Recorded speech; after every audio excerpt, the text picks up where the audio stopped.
into the garden alone, while the dew is still on the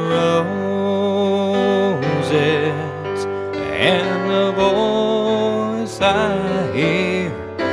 falling on my ears, the Son of God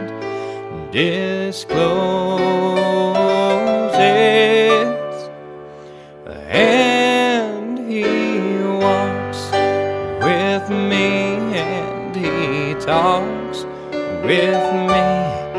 and tells